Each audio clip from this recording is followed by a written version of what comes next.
내가 조금 사람이 착하고 물론 나쁜 사람은 아니지만 뭐랄까 좀 여우 같다고 해야 되나? 내 감정을 좀 숨길 줄 알고 그래서 연예인으로서 성공을 했으면 어땠을까?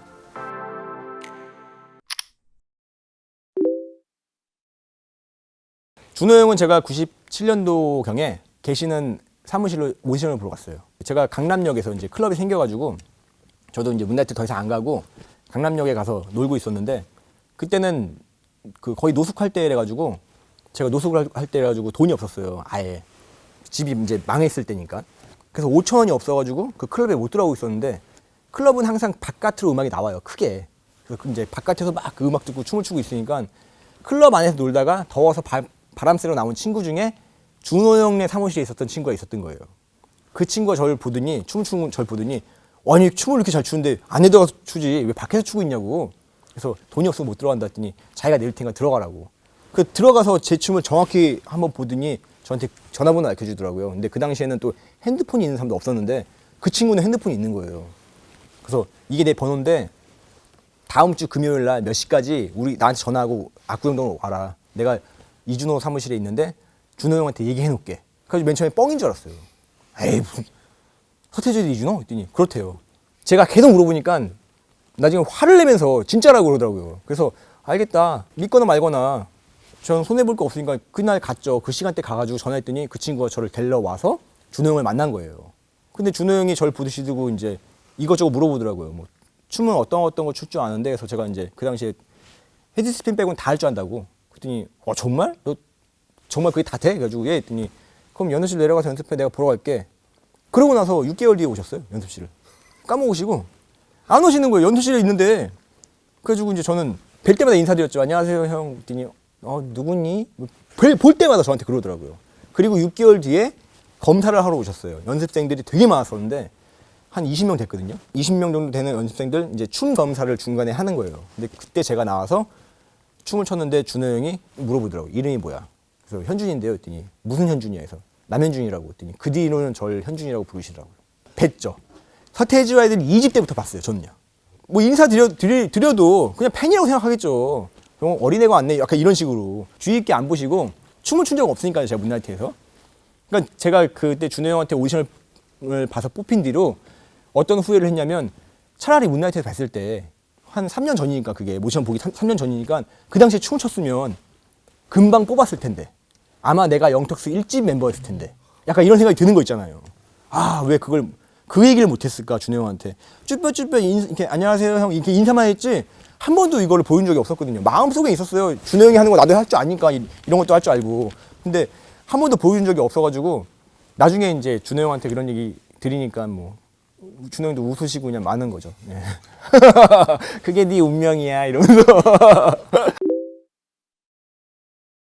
원래 제가 영턱스 멤버로 오디션을 본 게 아니라 그냥 춤을 잘 추는 사람이니까 뽑혔어요. 형님께서 저랑 승민이 형이랑 또 한 명을 더 해가지고 무대에 세웠었어요. 그러니까 자기가 하고 있는 라디오의 공개 방송 1부와 2부 사이를 원래는 그 레크리에이션 같이 개그맨이어가지고 막 이렇게 웃기잖아요.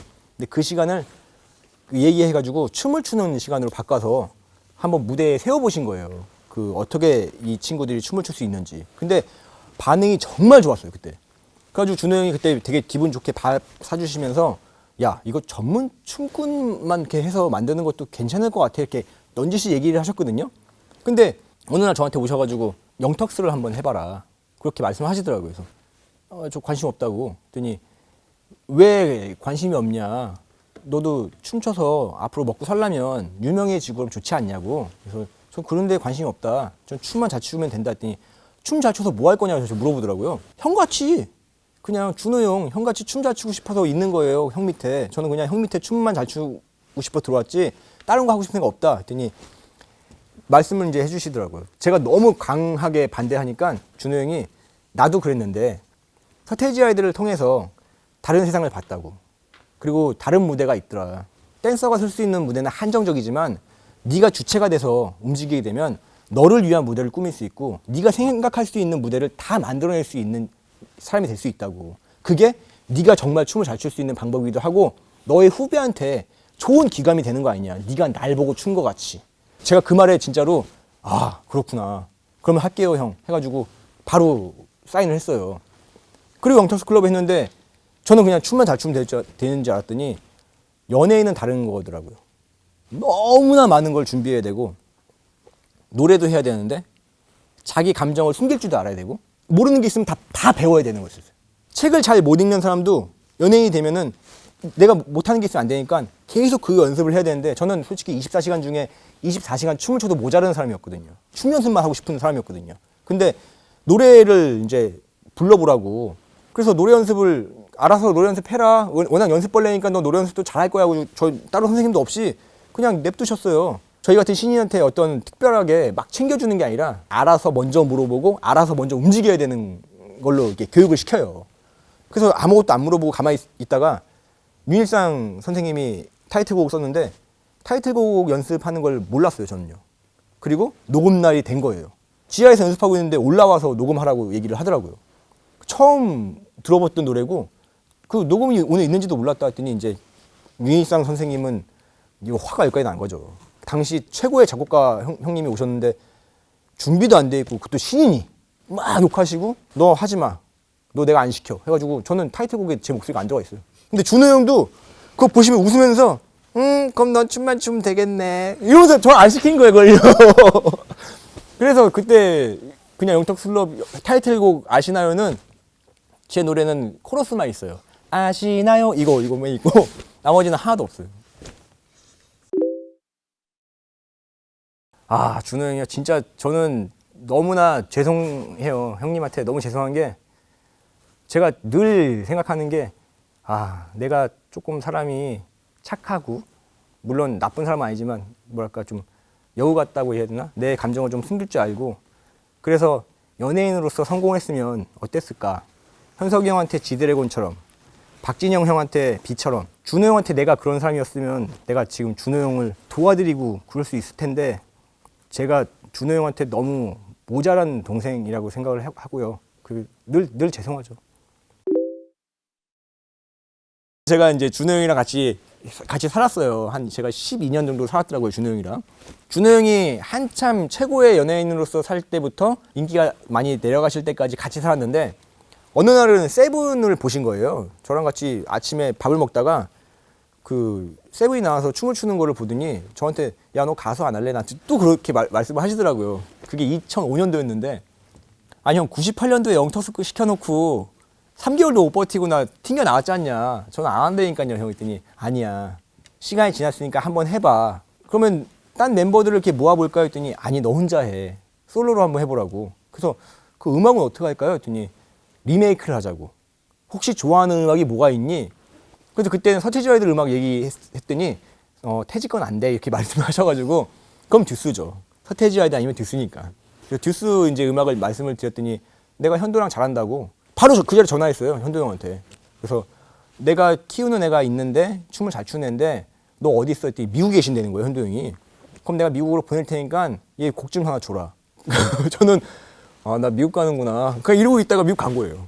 그래서 현도 형네 집에 한 달 동안 살았거든요. 그 한 달이 제 인생 42년 동안 제일 지옥 같은 한 달이었어요.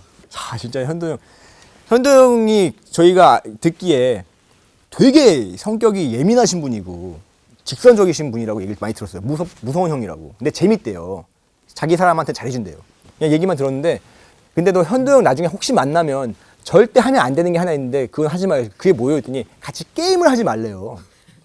그래서 왜요? 했더니 그 형 승부욕이 어마어마한데 그게 좀 심각할 정도 있어. 첫날 이제 저를 픽업해서 공항 LA에서 자기 집으로 데리고 갔는데 짐도 풀리기 전에 저한테 야, 너 마리오 카트 할 줄 알아? 이러는 거예요. 집 거기 TV 앞에 게임기가 종류별로 있더라고요. 마리오 할 줄 아는데요? 했더니 한번 붙어. 그래서 저는 했어요. 되게 편하게. 저 한번 졌어요. 월드컵 이긴 것 같이 막 되게 좋아하시면서 막 놀리는 거야 저한테. 야 진짜 못한다. 야 이거 뭐야? 너 발로 했냐? 막 이렇게 놀리길래 그래 다시 한번 하자고. 근데 이겼어요. 이겼더니 조이스틱을 던져서 부셔버린 거예요. 잠깐만 이거 잘 안 되는 것 같아. 부셨어요 걸려. 그래서 제가 큰일 났다. 어떡하지? 그래서 이제 형 그럼 그만할까 했더니 야 기다려 이제 서랍을 따냈더니 서랍에 서랍 안에 조이스틱이 이만큼 있어요. 조이스틱이 서랍 안에 이만큼 있는 거예요. 그래서 한 달 내내 형님이랑 야 위닝해. 그러면은 아 형 위닝 저 못하는데요. 철권해 잘 못하는데 계속 그랬다니까요. 다 잘하는 게임인데도 불구하고. 우혁이는 내가 2000년도에 우혁이 그거였어요. 댄스 트레이너. 그 JTL 안무를 제가 다 만들었거든요. 우혁이가 H.O.T에서 깨져서 나올 때. 그것도 우혁이가 맨 처음에 프로포즈를 했었거든요. 저한테. 되게 이게 재밌는 이 사건이 있는데 저는 그 당시에 춤을 제일 잘 추는 스트릿 댄서 세계에서 제가 가면은 모세의 기적같이 이렇게 갈라질 정도로 그런 대접을 받았거든요. 근데 무대 위에서 H.O.T가 마지막 5집 그거 열맞춰인가? 아웃사이드 캐슬인가 보다. 아웃사이드 캐슬 그 노래 부를 때 리허설 하다가 말고 딱 저한테 이렇게 누가 이러는 거예요. 난가? 그랬더니 이제 우리 쪽 동생들은 뭐야? 아니 저 사람 뭔데 형한테 막 손가락질해요 막 이렇게 되는 거죠. 왜냐면은 댄서 친구들은 연예인 아이돌이랑은 또 사이가 안 좋아요. 질투 때문에. 저도 되게 질투 많이 했고 춤은 내가 더 잘 추는데 막 이러면서. 그래서 내가 갔어요. 갔더니 춤 잘 보고 있다. 나 너 좋아하는데 이따가 따로 얘기 좀 하게 전화번호 좀 알려달라고. 그래가지고 아 그래요? 여기 그럼 제가 전화번호 명함 드릴까요? 했더니 야 난 너 동갑이야.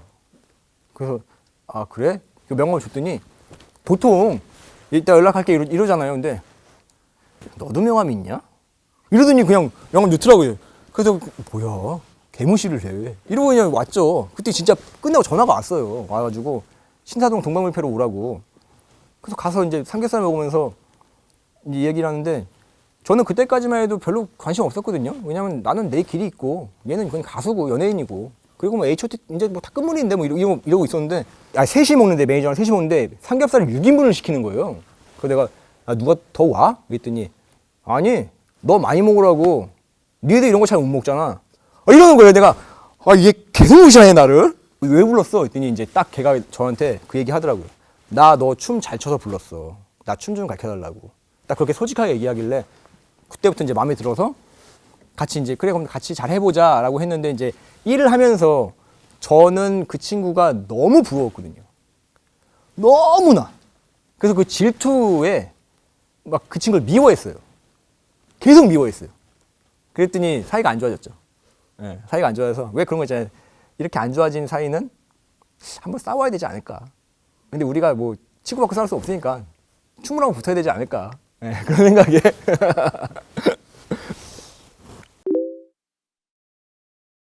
이렇게 띄워놓고 생각할 수가 없어요.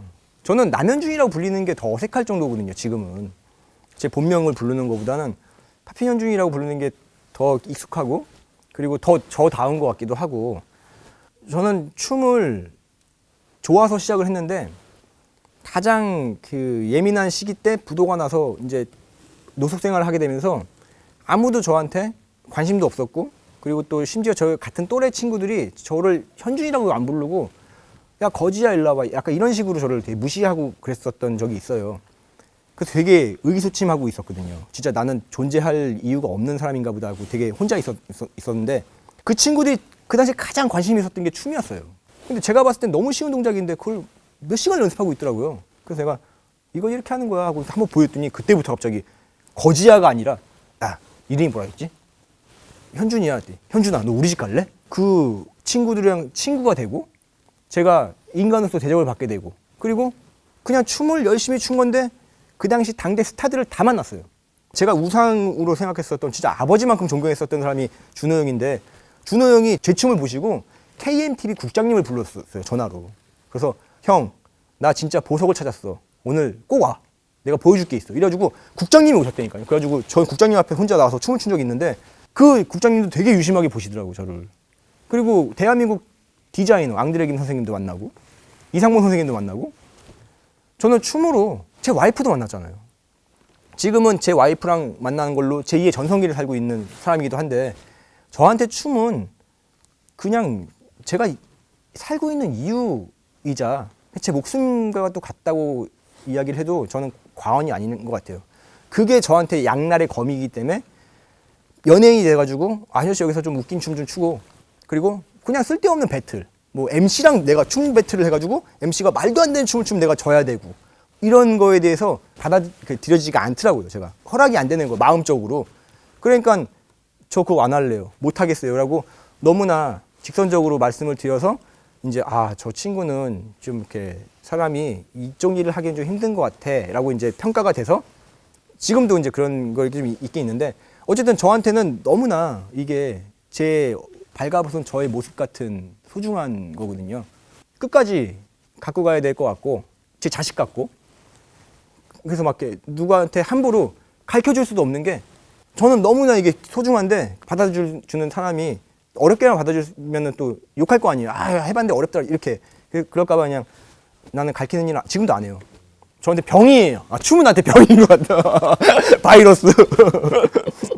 어쨌든 저한테 좋은 해피 바이러스이자 제가 존재할 수 있는 이유 그리고 살게 해주는 목적 그리고 가장 좋은 무기예요.